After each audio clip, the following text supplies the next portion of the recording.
Oaks, a house in the country which I rented for the summer. As an author, I write tales of mystery and murder. But the things that happened in this house were far more fantastic than any story I've ever had published. I brought a staff of servants from my city apartment, and my maid Lizzie Allen, who had been with me nearly 20 years. Lizzie? Yes, Miss Cornelia. Is the car ready? It's at the door. Look, Miss Cornelia, them servants you brought from the apartment are talking about walking out on us. Really? Well, I know they don't like it here, but I didn't think it was that bad. Well, they've been hearing things about the killer that the police call the Bat and the murders that he committed here this past winter. Now people are saying that he's back again. Well, how can they be sure of that? Has he committed another crime? No, not yet, but that ain't saying that he won't. Here's something else. You've heard about the bats they have here. Animal bats, the kind that fly. Yes, yes. Look what it says in this magazine. This is a report from the State Health Department, and it says some of them bats is rabid. Well... And that ain't all.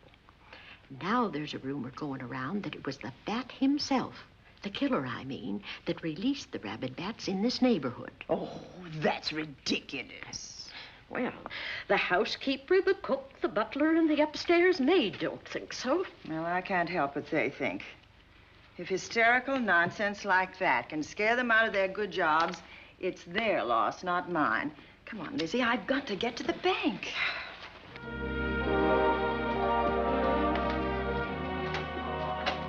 Drive directly to Zenith Bank, Warner. I'm afraid we'll have to hurry. It's near closing time. I'll get you there, Miss Van Gorder.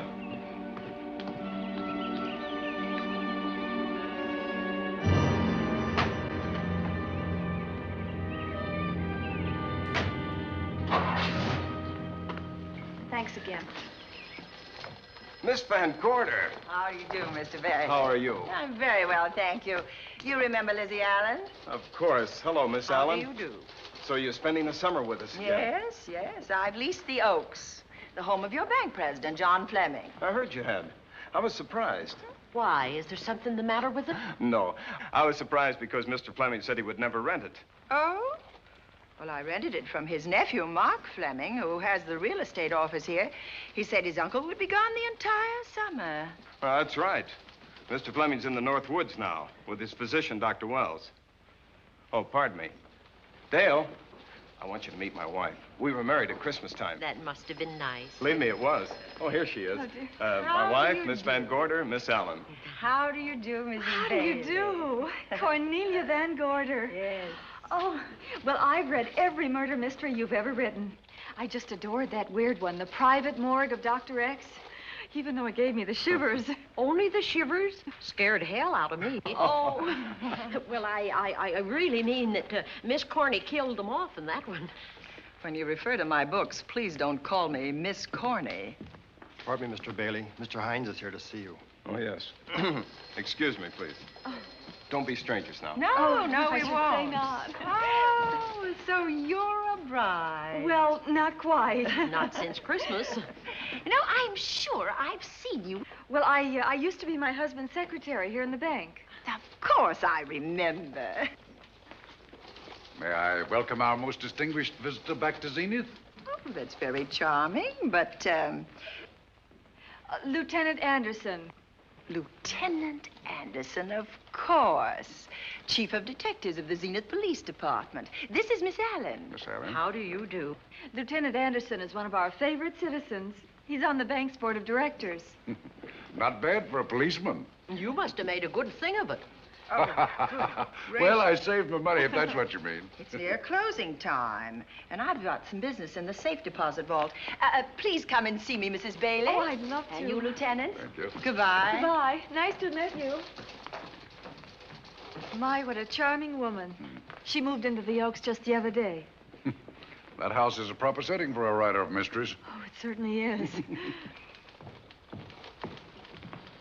Vic, what's the matter? Come in here, both of you.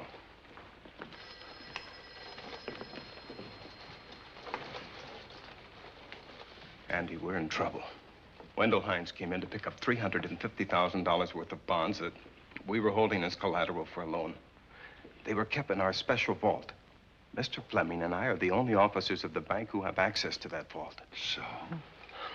The Hines bonds are gone. That's not all. Other negotiable securities are missing. From what I can gather, short of a careful check, the bank has been looted of over $1 million worth of securities. You'll have to notify Fleming. I wish I could talk to him. Unfortunately, he and Dr. Wells are deep in the woods. They can't be reached by phone.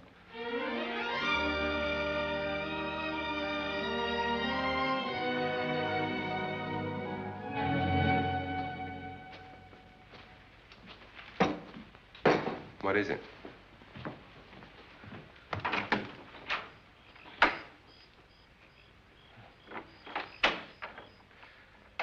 I thought I heard someone on the path coming from the lake. Had an idea it might be that guide of ours. Oh, Sam won't show up until morning. It's a 20-mile canoe trip from here to civilization. 5 will get you 10. Sam has a message for me. I thought you told him at the bank not to bother you. I did, but they'll bother me. Doctor. Yes, John. What would you do for $500,000? Anything short of murder. Why not murder? Too messy. Too great a risk? For $500,000? Yes. I pinched $1 million from the bank. Well, I'm not kidding. I embezzled it. Not that I think you wouldn't do it if you thought you could get away with it. I got away with it. I'm not talking about currency.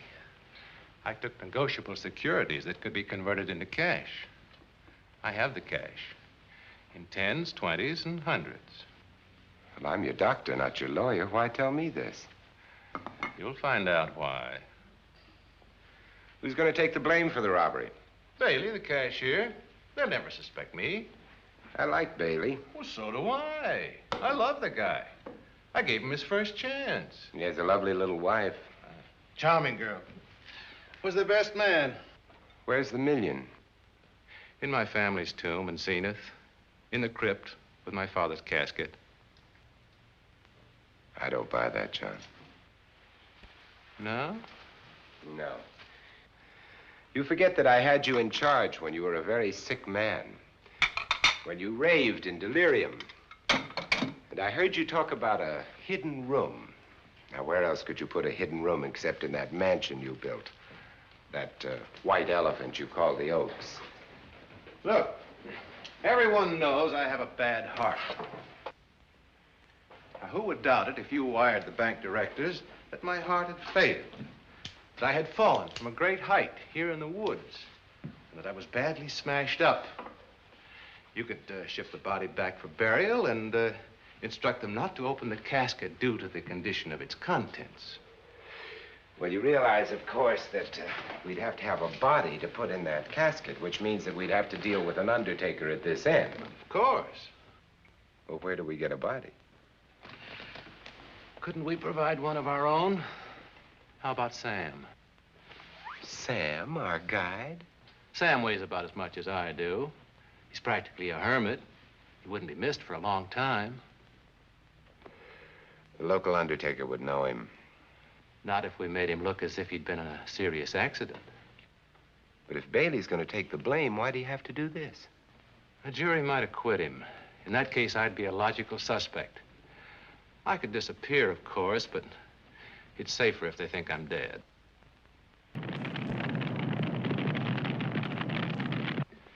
What if I don't go for this deal?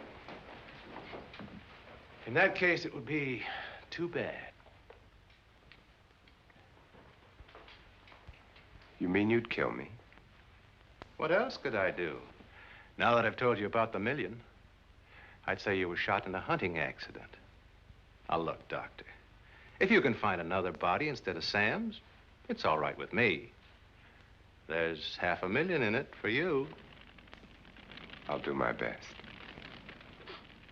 I smell smoke. So do I. What's that noise? Look, Doctor, the woods are on fire. It's It's coming this way. We've got to get out of here. Out the back way. We will. As soon as I provide that body we were talking about.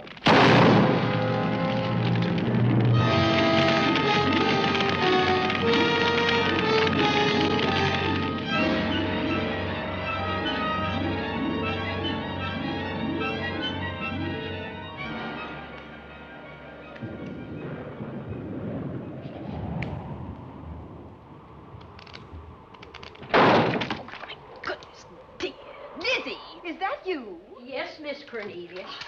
There's a storm coming up, and it's gonna be a snorter. The wind nearly blew the door off its hinges. Well, that noise blew my game higher than a kite. I think I've lost some of the cars. Oh, I'll get them for you. Oh, I see you found the paper. Drat that paper boy, scooting by on his bicycle, just chucked it into a clump of bushes and let it go at that.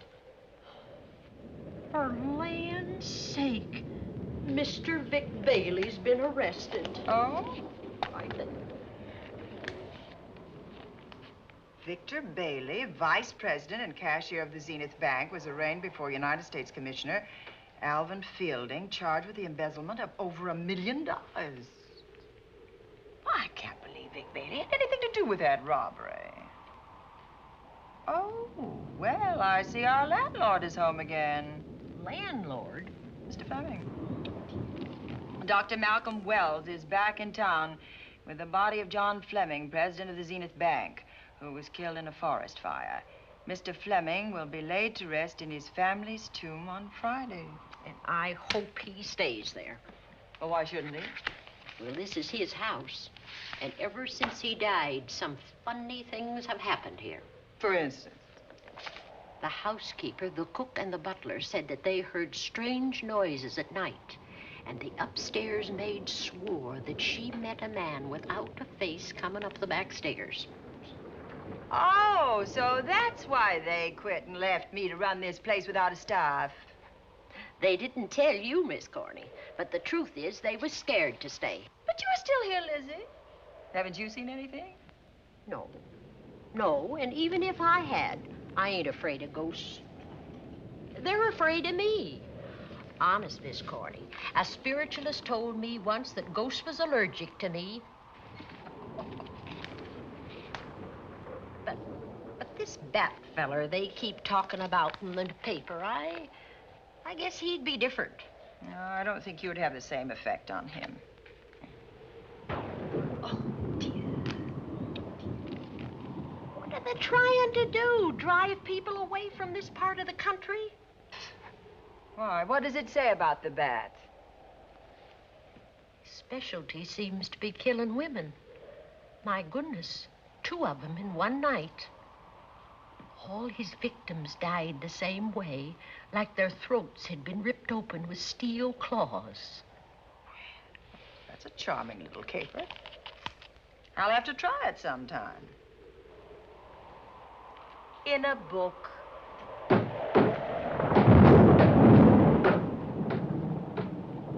That ain't nothing, just something bumping against the house.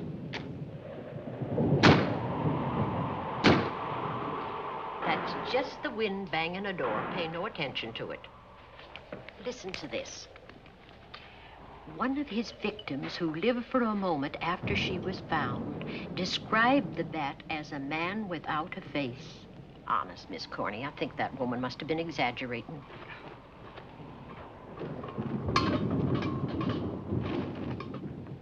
That's just that heavy tapestry at the top of the stairs. I know. I've heard it before on a windy night. That sounds as if there was someone on the stairs. I know there isn't. At least there shouldn't be. There ain't. Them's just the noises you hear in any old house on a windy night. It says here that the Bat never leaves no fingerprints. That's understandable. Having no face, he probably has no fingers either. Lizzie!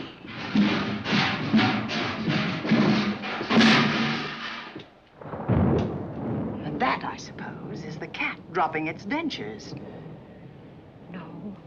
No, I don't think so. But I think it's something should be looked into.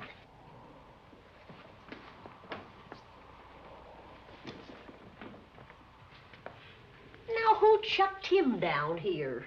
The wind, I hope. There must be a window open up there. No, Lizzie. Let him lay. Let him sleep it off. I hope the power lines don't go down, put the lights out. Now, we'll check the windows in the living room and draw the curtains, and then we'll go to bed. Yes, ma'am.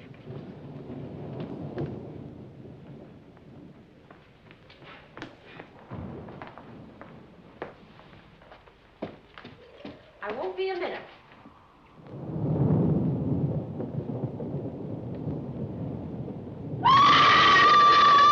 Gordy! Oh! What's that? Oh, when I went to get the paper, I turned the latch off. I forgot to turn it on again. He's out there. He was coming in. He might have got you. Oh, but he didn't, and he's still out there, thanks to you. Now, you hurry now, and we'll call the police. No, I won't leave you, Miss Coney. Are you okay? Yes, ma'am, I'm okay. Okay.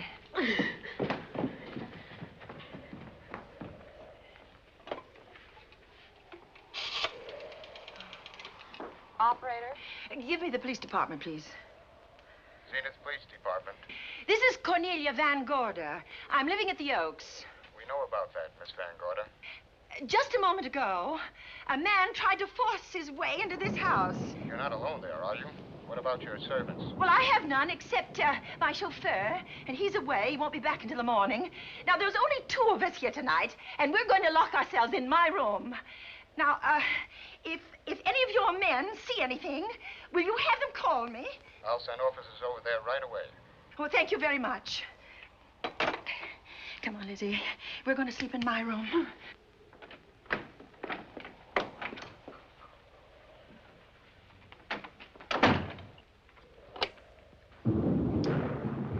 Well, nothing can get at us in this room now, I think.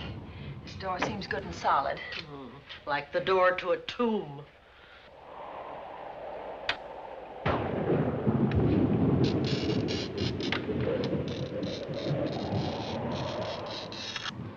I think that couch will be comfortable. There's some extra bedding, you know. Yes, ma'am. Closet.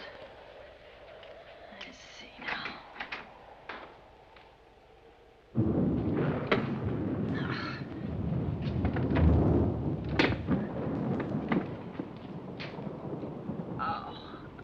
Huh? No bolt. Well, that's not so good.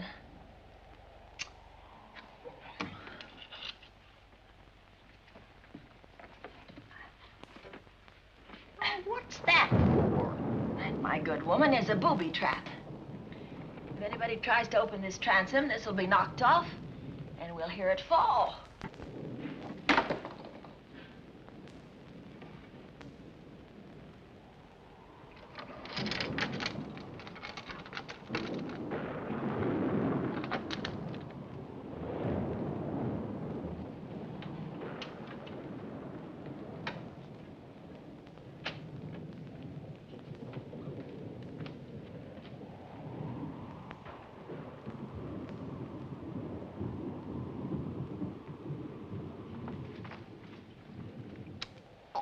Fiddlesticks.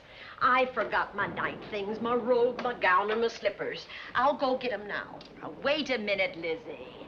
I'll go with you. Now, don't you bother, Miss Cornelia. My room's just down the hall. Lizzie, I told you to wait. It's all right. I'll only be a second. Get in here. Get in here.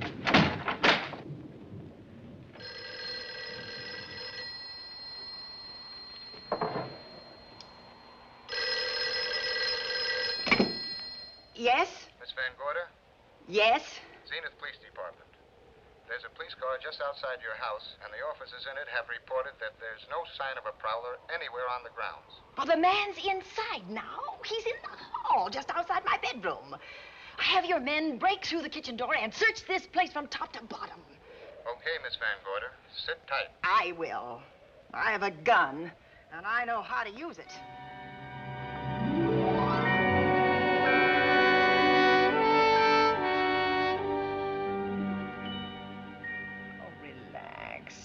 relax, Lizzie. The police did a good job. They couldn't find anybody in here.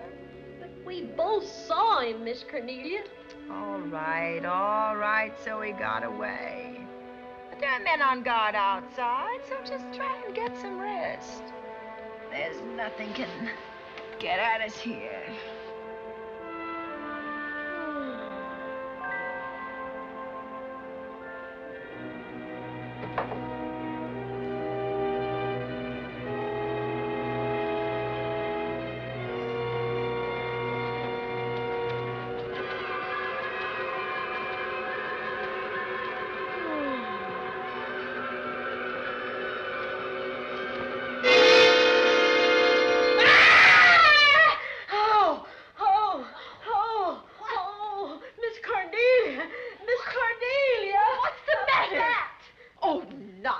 You've had a nightmare. Maybe I did.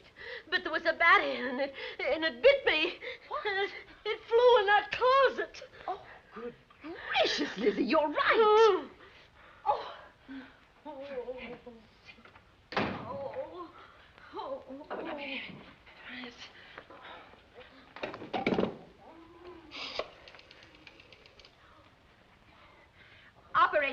Operator, will you get me Dr. Malcolm Wells' office, please? No, I don't know his number, and I have no phone book up here, but this is an emergency. Will you connect me with his office, please? Oh, dear, I'm going to get the rabies. Hello? Hello? Dr. Wells' office? This is a call service. Dr. Wells is out at the moment, but if you'll give me your name and number, I'll try to locate him. Well, this is Miss Van Gorder of the Oaks. My maid has just been bitten by a bat that may be rabid, and she must have treatment as soon as possible. And I was told that Dr. Wells was the nearest physician. I'll try to find him for you, and if I can't, I'll send you another doctor. Oh, well, thank you very much. Oh, he's out on a case. Oh. Oh, I hope it's not a delivery. A baby, I mean. They can be terribly complicated. It never bothered me none. Oh, Lizzie, you never had a baby. Of course I didn't. That's why they never bothered me. Oh, does it hurt, huh? A little.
Dr. Wells? Are you there, Dr. Wells? Are you there, Dr. Wells? This is the operator. Your call service is on the wire. It's an emergency. This is Dr. Wells. This is your call service, Doctor. Oh, hello. I was just doing an experiment. I left the receiver off. That's what I thought, but I kept trying. Miss Van Gorder at the Oaks called and said that her maid had been bitten by a bat, and she's afraid it might be rabid. What? Oh, all right. Tell her I'll be right over there.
Who's there?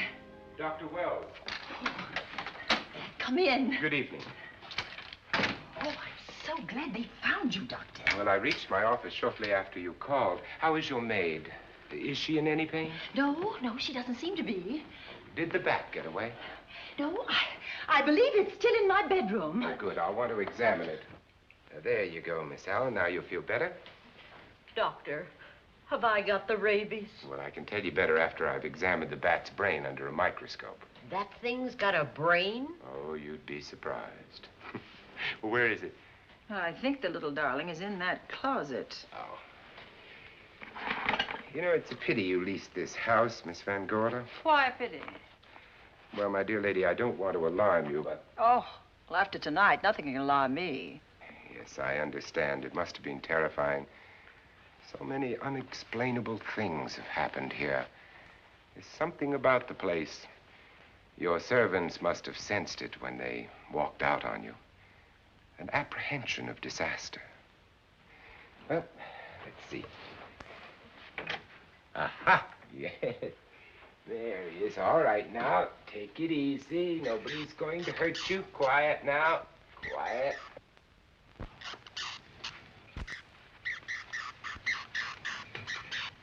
He looks quite normal. Doesn't seem to be sick at all. Oh, ain't that nice? I've been worried about him. Well, you should be. From his appearance, I'd say that he doesn't have any infection. In which case, you've had a narrow escape. Now, you take one of those tablets I left for you, and I'll guarantee you a good night. And I'll drop in on you tomorrow. Oh, thanks for everything, Doctor. Now, don't worry, I can find my way out. Oh, I know you can, but do let me help you. Oh, don't forget that once I'm gone, you'll have to climb those stairs alone. Oh, I'm all right. I'm armed now. Can you, shoot one of those things without shutting your eyes? Oh, Doctor, there are guns in every book I've ever written. I don't write about things I'm unfamiliar with. Lock the door, Lizzie. Good night. Yes, ma'am. Good night, Doctor. Accident? No, the wind blew him down. Oh. I think. Oh. Did you know that young Mark Fleming leased you this house without notifying his uncle? No, I didn't. Well, it doesn't matter now. John Fleming is dead and Mark's his heir. But if John were alive, he would warn you to leave here, Miss Van Gorder. Really? Yes. It's been a tragic place for anyone who ever lived in it. Well, good night. Good night, Doctor. Who's out there? Nobody you need worry about, Doctor. Oh, it's Andy. Oh. That's right. Oh, good evening, Miss Van Gorder. Good evening, Lieutenant. Somebody sick here? My maid was bitten by a bat. Oh? A rabid bat? Well, I'll know for sure when I get to my lab. I caught the bat. It happened indoors? In my bedroom. Yes. How'd it get in? Well, there are many ways a bat could get in a house. You ought to know. I spotted this hole in the window the minute I got here. Why? That's where the two-legged bat got your door open. Miss Van Gorder told me that she phoned headquarters at Zenith. Yes, I phoned twice. The second time was after the prowler got in the house. Weren't headquarters handy? No, but they contacted me. An officer came and searched the house from top to bottom, but they couldn't find the bat. You better have this window fixed tomorrow. Oh, yes, I certainly shall. Listen, I'd better be going. I'm due in surgery at 8 o'clock in the morning. Good night. Good night, Doctor. There'll be a man patrolling the grounds all night, Miss Van Oh, Gorder. thank you. And nobody inside, Andy? Why should there be? Well, how do you know but what the bat is hiding somewhere in the house? I'm quite sure he isn't in the house, Doctor. Not now. Good night. Good night.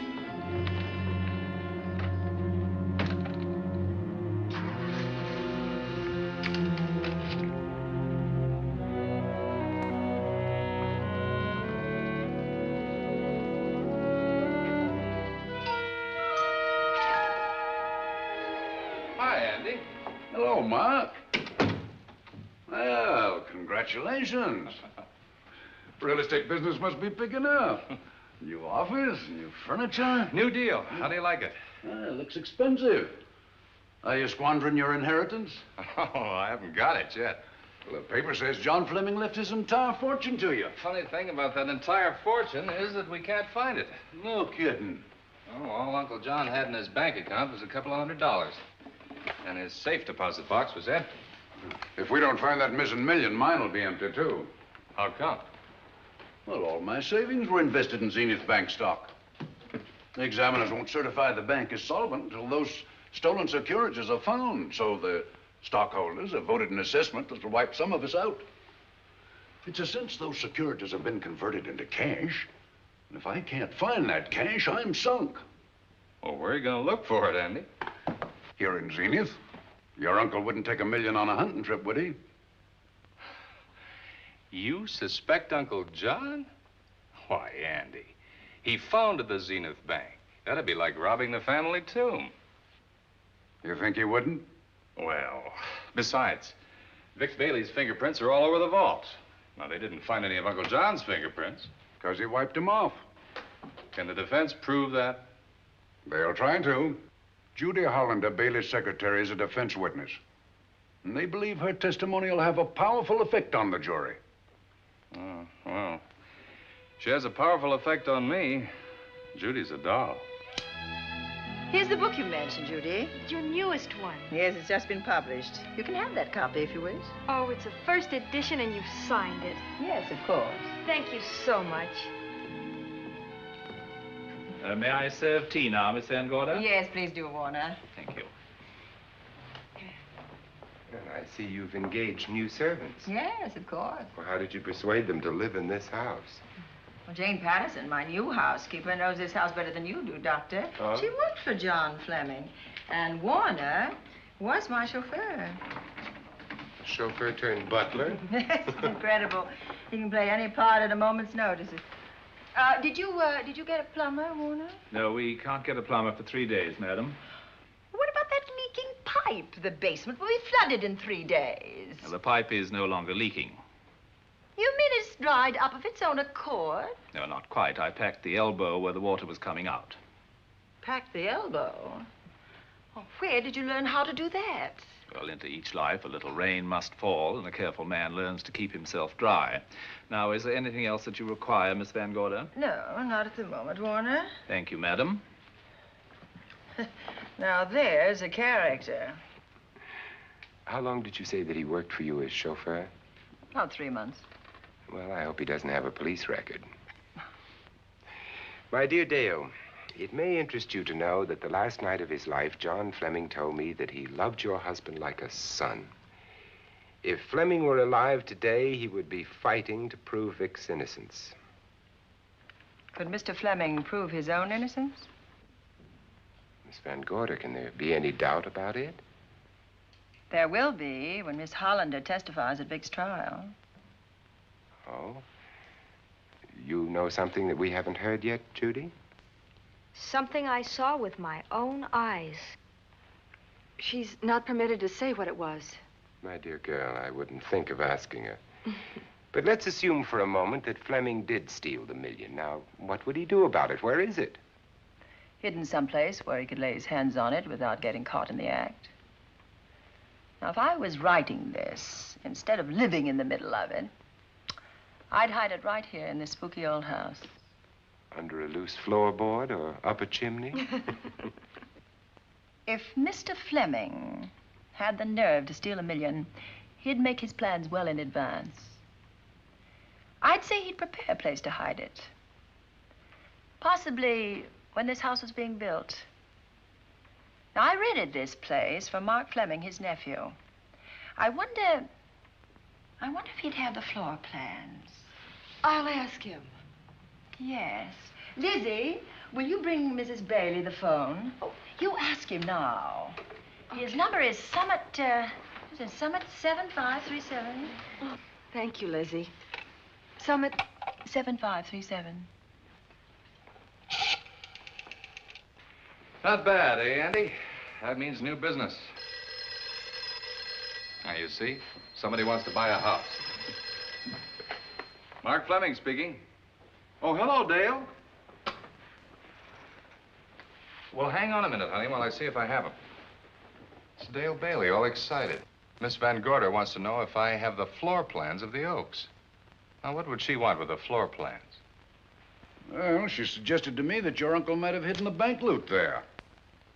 Are the plans here? They're somewhere in the house itself. Wait a minute, there is a place where Uncle Johnny might have kept those blueprints. What place? Well, I heard him talk about it a good many years ago. I can't be sure of the exact location. Anyway, I don't think the old boy had the guts to steal $1 million. But if I find those plans, I'll let you know, Andy. Hello, Dale. Look, honey, I haven't seen those plans since I was a kid, but I'll come over tonight and maybe we can find them. Thank you, Mark. We'll expect you. He seems to think they're here in the house somewhere. He's coming over tonight. Well, that's good. Dale and Judy are my house guests for the weekend. Would you like to have dinner with us tonight? Oh, no, thank you. I couldn't. I still have a few calls to make. You know, if Judy's testimony is going to clear Vic Bailey and implicate John Fleming, others may get the idea that there's buried treasure in this house. Don't even mention your testimony until you're actually on the stand. Oh, I won't. That's a smart girl, Judy, and a very lovely girl. Well, good afternoon, ladies. Goodbye, Dr. Will. Come on, girls, let's go.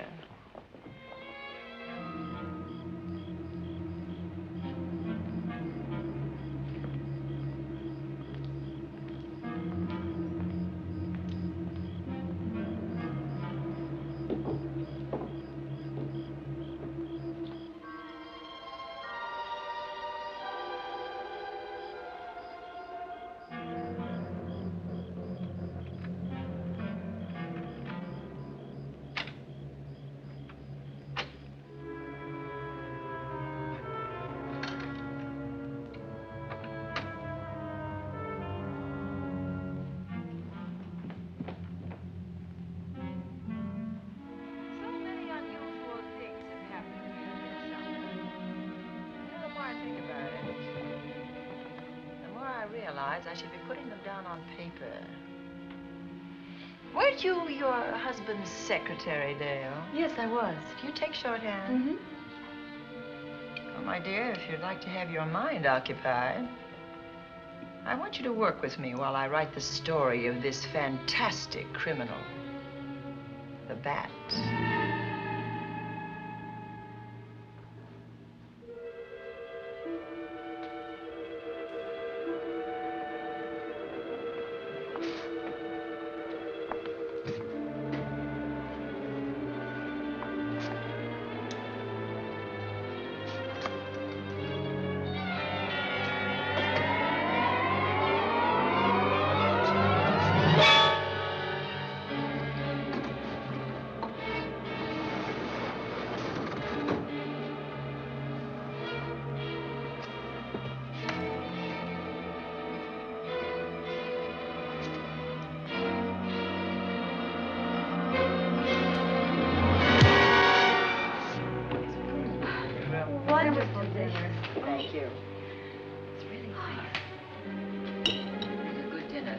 As usual. Wonderful.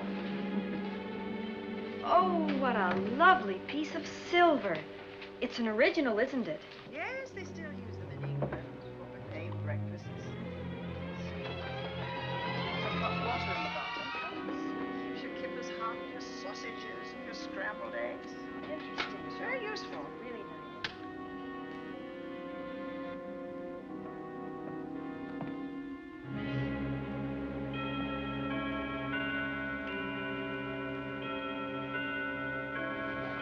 Clock hasn't struck the hour in the last 10 years, if I'm to believe what Mark Fleming told me.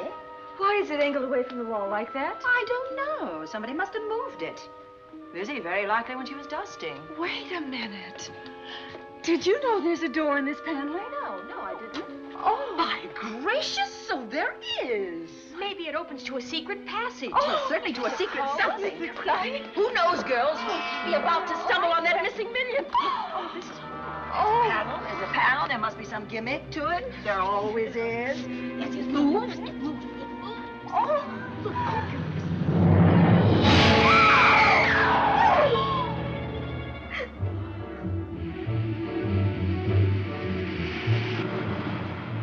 Calling car 11. Calling car 11. Proceed to the Oaks in Zenith Township immediately. A homicide has been reported. Okay. Proceeding to the Oaks. Notify the county coroner, Dr. Wells. Tell him to come to the Oaks at once.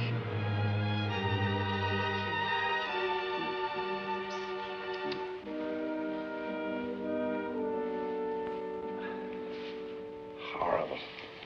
As if his throat had been torn by some creature with fangs or claws.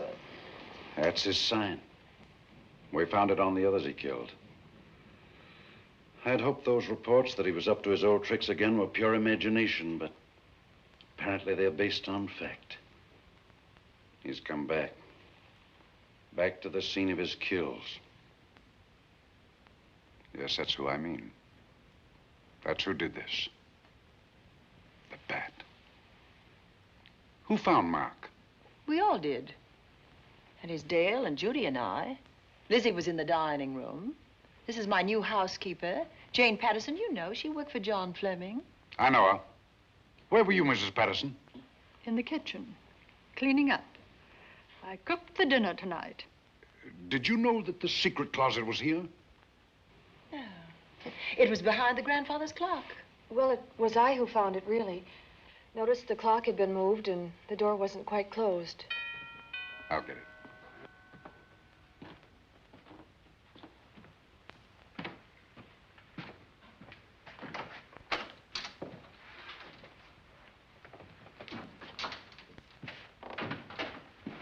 Who is it?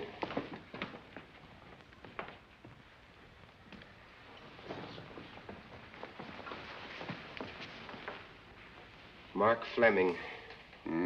As coroner, you saw the same wounds on the others.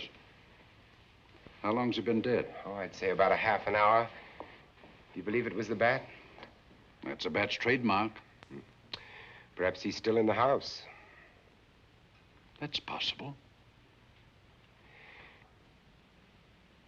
Why should he be? Because he's looking for something, and like you, he believes it's here. And he's a persistent killer. I would advise you to get out of this house as quickly as possible, notwithstanding our expert police protection. Have you called the morgue? They're on their way here. Oh, good. I want to examine the body before they get here. May we take it into another room? Yes, to the sunroom in the back. Thank you. Give me a hand. Excuse me.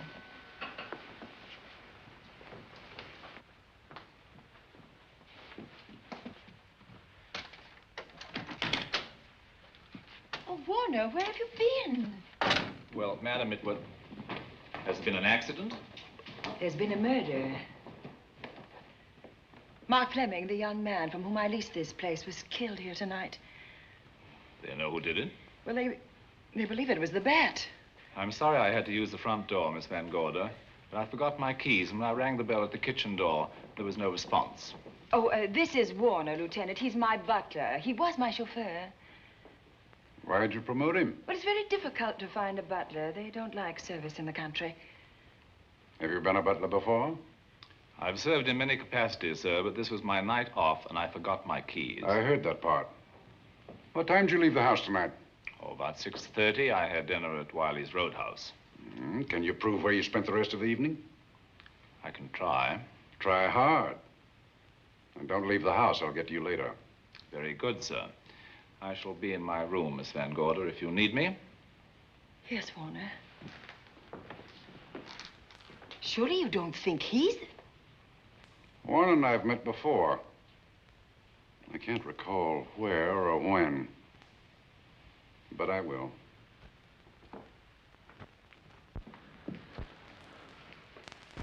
There'll be a crew here shortly from headquarters, dusting for fingerprints, taking photographs.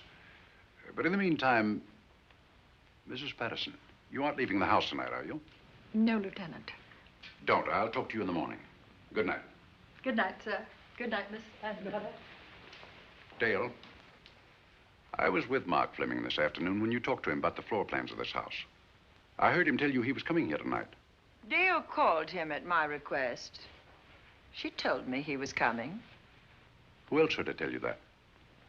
Judy, Lizzie. And that nice Dr. Wells. Dr. Wells. There are a few killers who kill for the fun of it. The bat very likely is a mental case, and I'm convinced that his crimes are motivated by his mania for personal gain. There's $1 million at large, and he's going to keep on hunting for it until he lays his hands on it. Now, these young ladies are staying here tonight? Yes, they're my house guests. Well, when my crew arrives, we'll be busy for a while, so I'd suggest that we go to our rooms? That's a very good idea. Come on, girls. What about a police guard for this house tonight, Lieutenant? You've got one. I'm going to cover this place tonight from the attic to the basement. If the bat makes another call, I'll have a little surprise for him. Who is he? Have you any idea?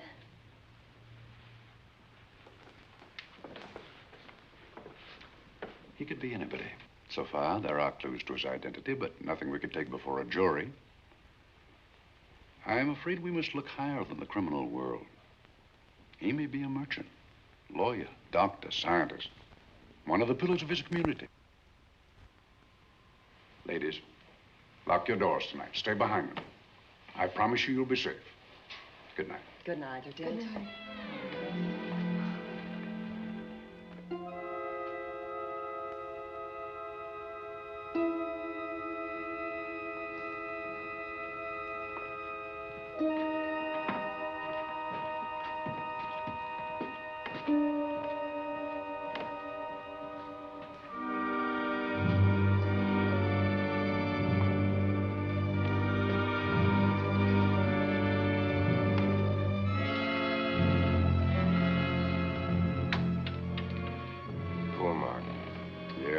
Pity. So young. Well, Doctor, do you agree it was the bat? In my report, I shall say the death was caused by the same technique used in the other killings. A paralyzing blow to the throat, followed by severe lacerations of the jugular, resulting in excessive hemorrhage. In a layman's language, he didn't know what hit him. Oh, he knew. But he didn't have time to think about it.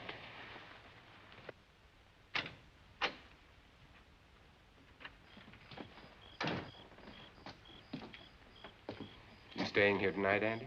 Well, until I check the doors and windows, but I'll be back bright and early in the morning. Neither snow, nor rain, nor heat, nor gloom of night stays these couriers from the swift completion of their appointed rounds. A lot of people are due for a shock when I close this case. Yes, I'm sure they are. Good night, Andy. Don't get hurt. Good night, Doctor.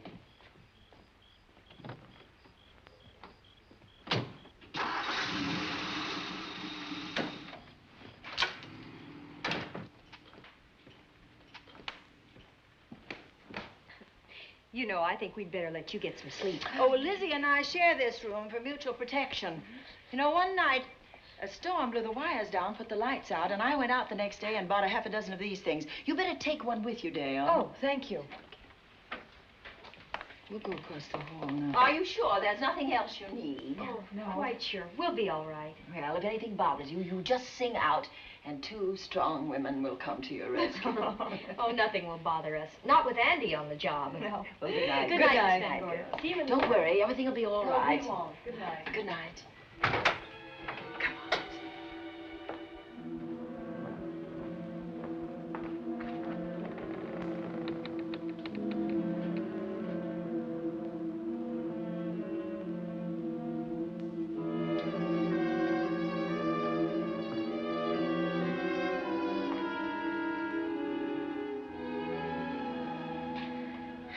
I don't think I'll sleep tonight. Me neither. All I can see is poor Mark Fleming staring at us. I thought that when people died, their eyes closed, as in sleep. Don't think about it. I'll bet you're thinking about it. No, I was thinking of my poor husband sleeping in jail tonight. Oh, Judy, I love him so much.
What's that noise? Oh, I don't know. I kind of fell half asleep. For a moment, I thought it was something from a dream. It's somewhere in the house. Yes, on the floor above. Not directly over us. Probably a room overlooking the driveway.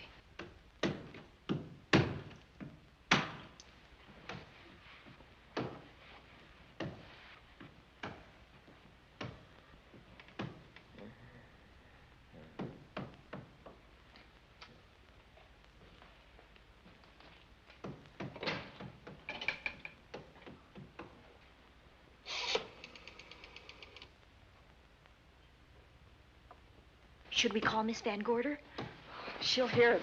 How can she help but hear it? Oh, besides, we don't want her to think we're a couple of hysterical women. Oh, I'm about to become one. Oh, I dear. had it for one night.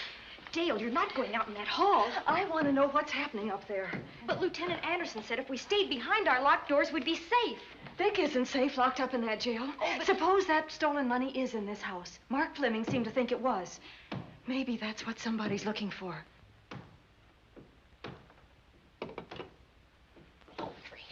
Sake, don't you hear that awful noise up there? Now, Lizzie, you just got to stay awake. The house phone and the outside phone wires have been cut, and we can't get help. Where's that policeman? Oh, I don't know. Something must have happened to him. Now, go on, get on your robe. Oh, Dale, please don't go up there. I've got to. Think what it could mean to Vic. Now, you stay here. Oh, no. If you go, I go.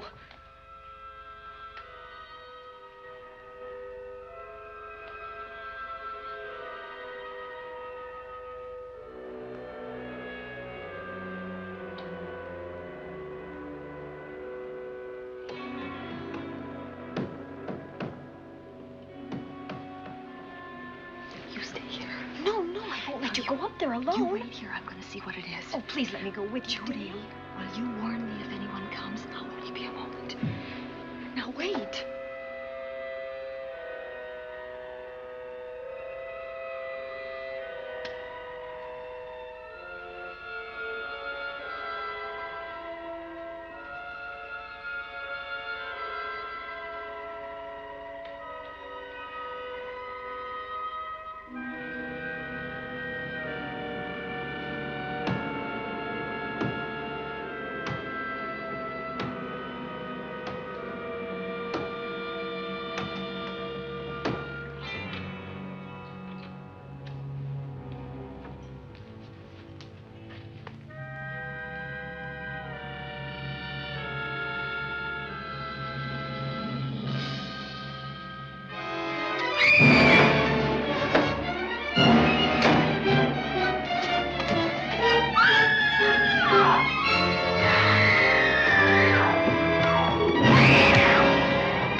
give her to me. I'll look after her.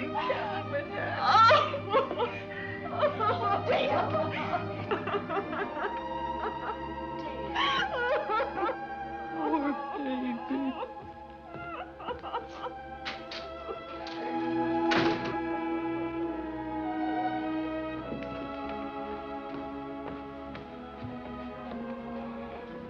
Judy.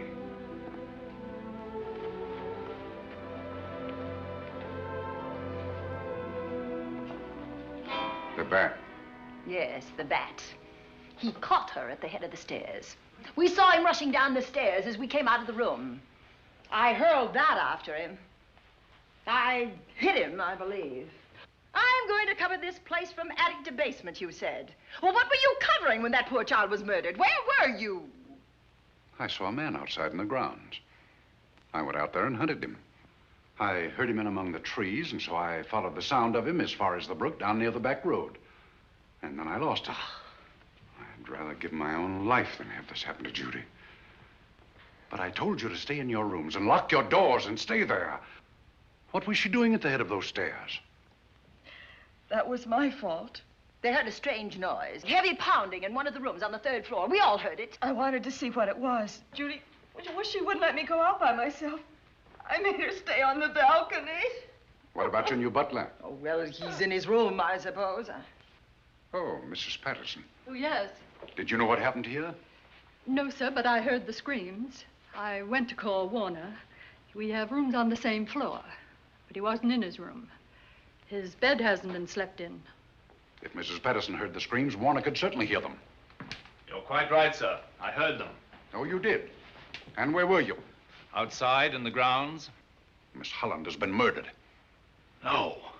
Oh, so you're surprised. Shocked. Well, I've seen better performances. I remember you now. Your name's not Warner. I've got a circular in my office with your picture on it. The Chicago police not so long ago were hunting for you in connection with the robbery. You're right again, sir. And they found me and they tried me and I proved my innocence and I was acquitted. That could have been a lucky break. Where were you when this child was killed? I told you before, sir. Outside. What were you doing there? I was following you. I saw you leaving the house, and it seemed that you were hunting someone. I thought you might need some help. Oh, yes, sir. I followed your flashlight down through the trees. Then it disappeared. And then suddenly, as I was staring out into the darkness, I was struck by something on the back of the head. The next thing I knew, I was lying on the ground. I realized I'd been knocked out. I wish you had been knocked out. But then we'd have found you with your mask still on your face. You were hit here in this house with this poker as you were rushing down those stairs after that child was killed. Oh, no, sir. You can't pin this on me. I'm not the bat. I've never killed. I couldn't kill. I won't take the rap for this.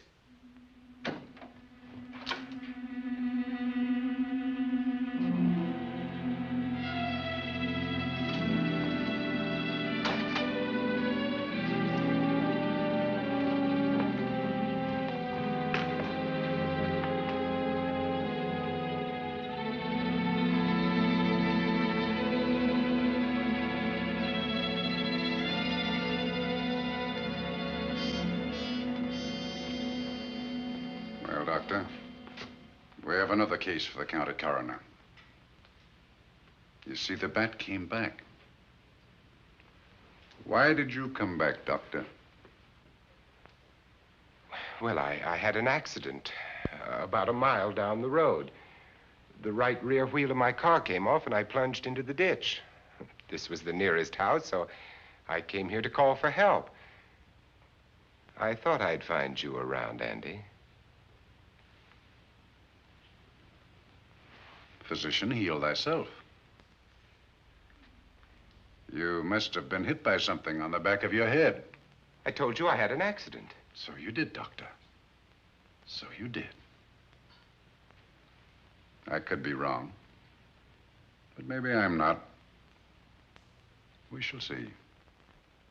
All right, dear, let's start a new chapter. For days, the murders held the headlines. Lieutenant Anderson grilled us and ransacked the house from top to bottom. Warner was not placed under arrest, but his every move was watched. At night, Except for a detective on guard in the house, the police and the reporters left us alone. And on one of those nights, without telling Lizzie or anyone else, I pursued a secret investigation of my own.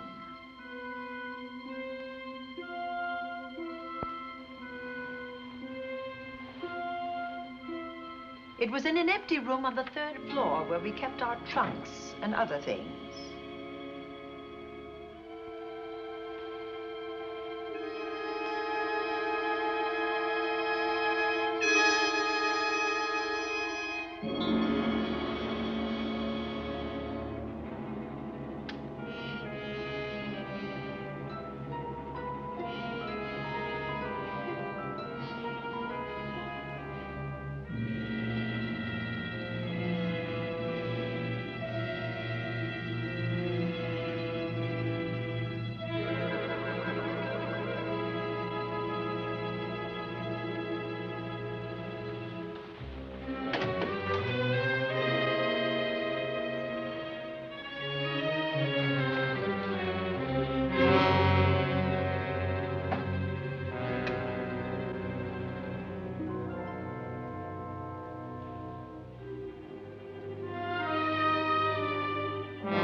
Put him up, Pat.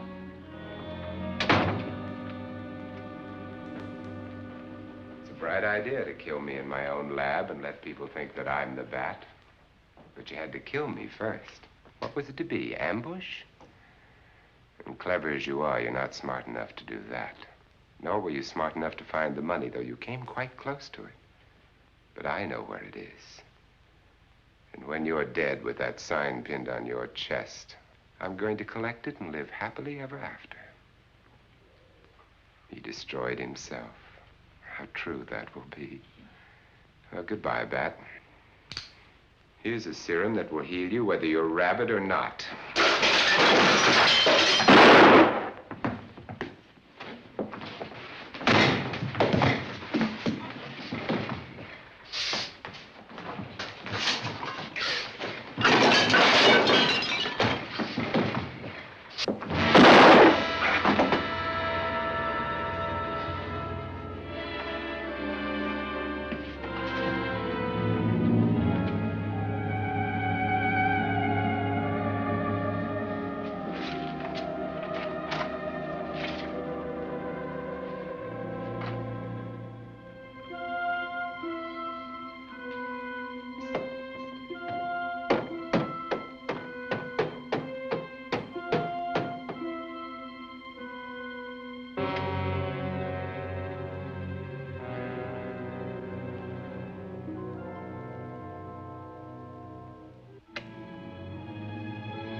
Something's wrong. Something's wrong.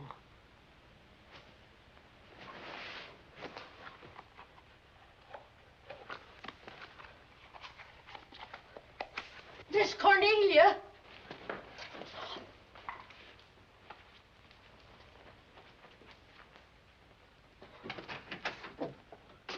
Miss Cornelia!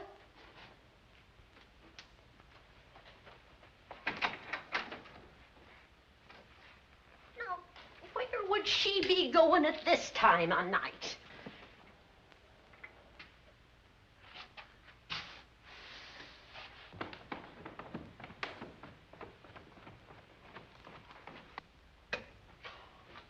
Land's sake.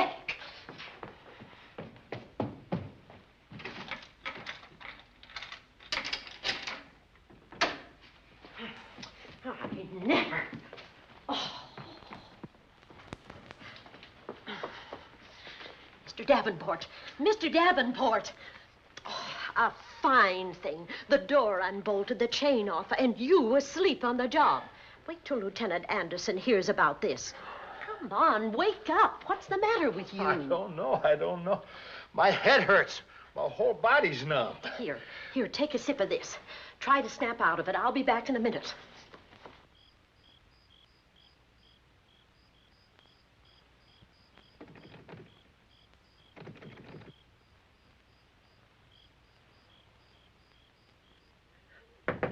Hurry, will you? It's Lizzie. I'm terribly worried. I can't find Miss Cornelia anywhere, and something's happened to the policeman. I don't know what. Get Warner. Bring him to the drawing room. Tell him we need him.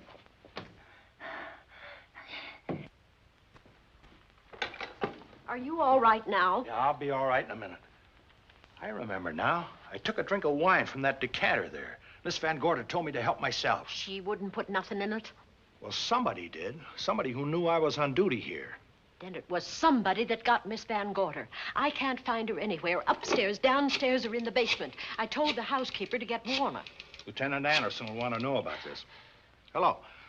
Yeah, this is Davenport at the Oaks. We've got trouble here. Well, for one thing, I was drugged. Yeah. But I must have been knocked out because the maid tells me Miss Van Gorder is missing.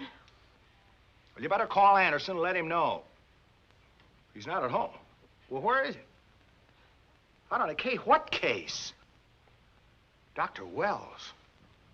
What else did they tell you about it? Oh, hurry, will you? We've got to find Miss Cornelia. Okay. Lieutenant Anderson is out on a case. Dr. Wells was found dead in a room next to his garage, murdered. Dr. Wells? There's something queer about the killing of Wells, but headquarters won't talk about it. Lizzie, Warner isn't in his room. There's no sign of him anywhere. And I was supposed to keep an eye on that guy. Where's Miss Cornelia? That's what I want to know. Wait a minute. Didn't you say that the chain and the bolt were off of the front door? I certainly did. Well, maybe Miss Van Gorder went outside. Oh, she never would. We better look. I can't breathe. There's no air.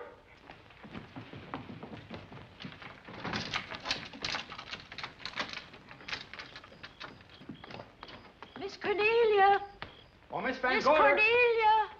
Miss Cornelia. Miss Van Gorder. Look. There's a light in that room on the 3rd floor. Were you up there tonight? Well, of course I was, but I turned the lights out before I came downstairs. Then Miss Cornelia might have turned them on again. That's where we're going to look first. Come on.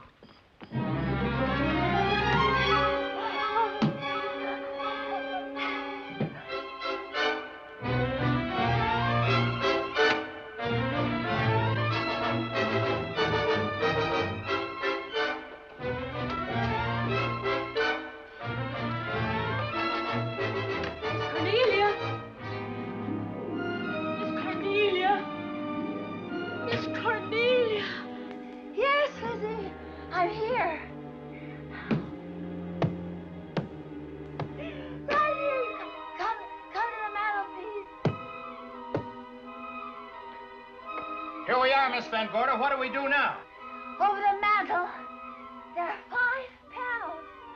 Strike it with your hand.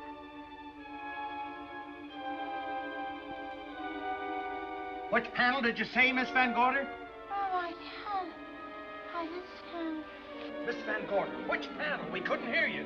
She said strike it. What difference does it make which panel? Strike them all. Look.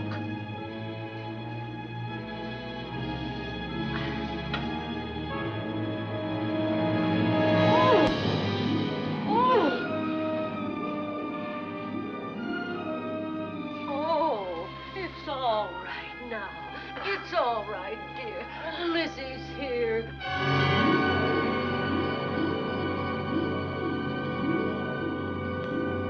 Feeling better? Yes, much better. We'll take you to your room. Oh, no, you won't. I'm going to stay right here. I'm quite all right.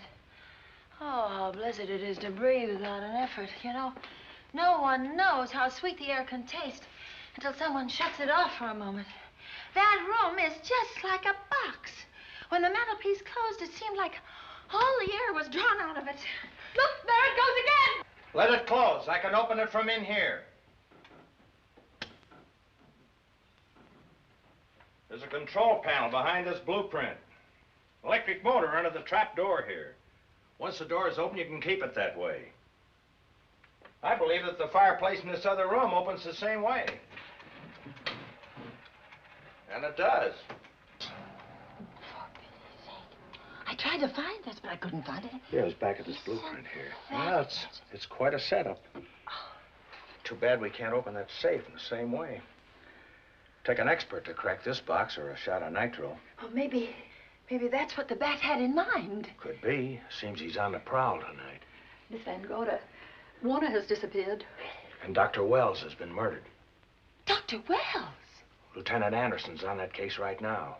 Well, does he know what happened here tonight? They got word to him. He'll be here any minute.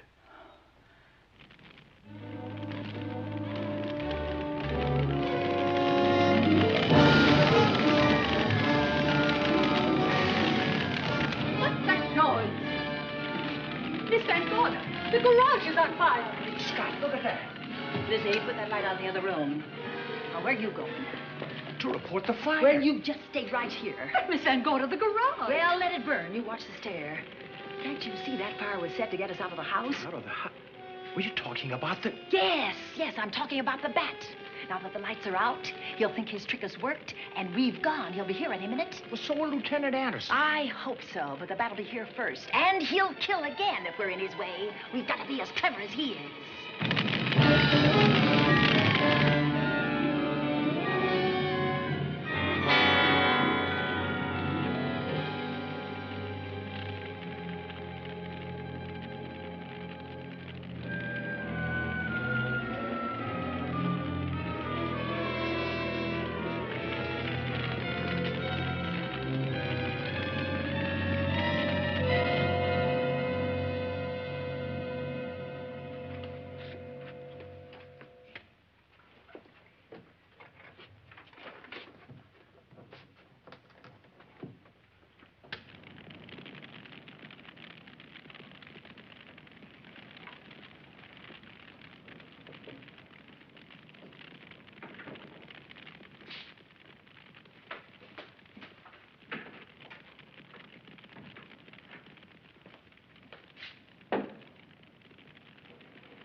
You'll be safer downstairs. I'll take care of you. Well, the others can go, but I'm going to stay right here. All right, but get out of sight.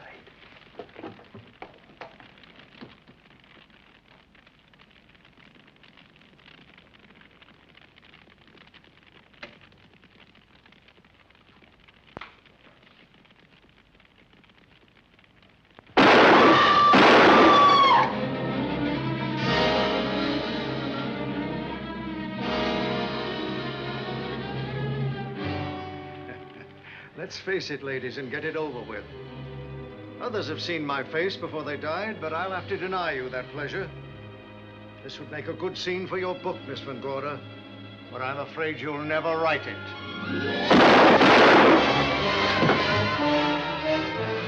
That is Warner. I could tell. You misjudged me, Miss Ellen. Warner! I don't like being a murder suspect, Miss Van Gorder. I was headed for a plane, but halfway to the airport, I changed my mind and came back. I'm glad that I did.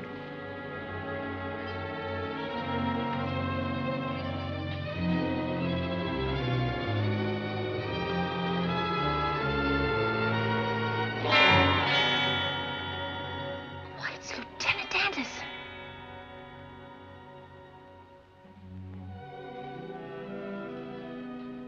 Yes, it was Anderson. He'd discovered the secret of the hidden room and was waiting to get into it and open up the safe. We found the money in it, a little over $1 million in tens and twenties and hundreds. Good old Andy. With all his ill-gotten gains invested in bank stock. It's rather a clever way to hide stolen money. In the open, as it were, and so respectable. But don't try it. No matter how clever you are, you can't hide murder.